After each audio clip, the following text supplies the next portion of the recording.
AI టెక్నాలజీతో శ్రీవారి దర్శనాలు సాధ్యం కాదన్నారు మాజీ టీటీడీ మాజీ చైర్మన్ భూమన కరుణాకర్ రెడ్డి. బీఆర్ నాయుడుకు బిల్డప్ ఎక్కువ, పని తక్కువ అని ఎద్దేవా చేశారు. టీటీడీ చైర్మన్గా బీఆర్ నాయుడు దారుణంగా విఫలమయ్యారని విమర్శించారు.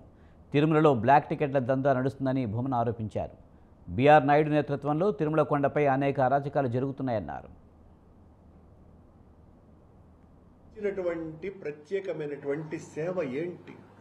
యాగాలు ఏమైపోయినాయి, యజ్ఞాలు ఏమైపోయినాయి, పీఠాధిపతులతో సదస్సులు ఏమైనాయి? ఒక ప్రత్యేకమైనటువంటి కార్యక్రమం మీరు చేసి భక్తుల మన్ననల్ని పొందినటువంటిది ఏంటి? శ్రీవారిని నిధులతో ఈ రోజున మేము 10,000 ఆలయాలను కడతాము అనేటువంటి నిర్ణయం మాది కాదా? ఈరోజు మీరు చెప్పుకుంటున్నారు ముఖ్యమంత్రి ఆదేశించినాడు కాబట్టి శ్రీవారి నిధులతో మేము రాష్ట్రమంతా కడతాము అని.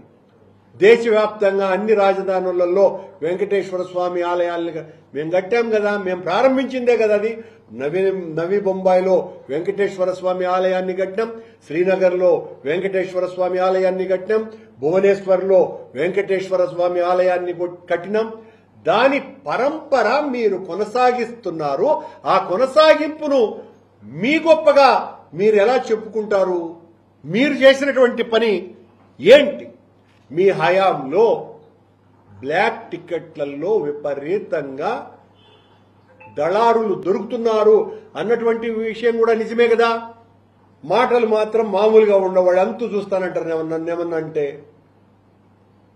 కనీసం మీరు చేసినటువంటి తప్పులు సరిదిద్దుకోవడానికి మీ తప్పులు కూడా చూపకపోతే ఎట్లా? నేను ఎత్తి చూపకపోతే ఎట్లా?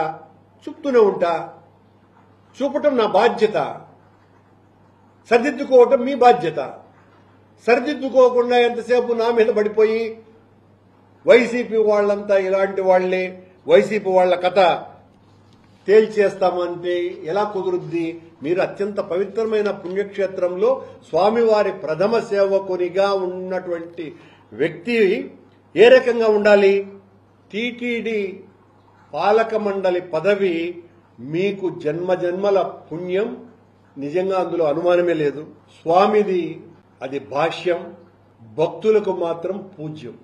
ఏ చిన్న పని కూడా మంచి కూడా మీ ద్వారా భక్తులకు వనగూరింది ఏమీ లేదు. మీ హయాంలో కొండ మీద తాగుతూ గొడవలు చేస్తూ ఆడవాళ్ల మీద అసభ్యకరమైన ప్రవర్తనలు చేసినటువంటి ఆకతాయిలు 3-4 సార్లు దొరికినారు. మీ హయాంలో కొండ మీద మందు విచ్చలవిడిగా అమ్ముతూ దొరికినారు. మీ హయాంలో కాళ్లకు చెప్పులేసుకొని టీటీడీ చరిత్రలోనే ఎన్నడూ లేని విధంగా మహాద్వారం దగ్గరనే దొరికినారు. మీ హయాంలో ఒక బోర్డు సభ్యుడు అక్కడున్నటువంటి సెక్యూరిటీ గార్డు మీద బూతులతో చిందులేసినాడు. ఇలా చెప్పుకుపోతే 1 కాదు 2 కాదు అనేక రకాలుగా మీరు చేసినటువంటి మీ పాలనలో జరిగినటువంటి నిర్వాకాలు. మీ హయాం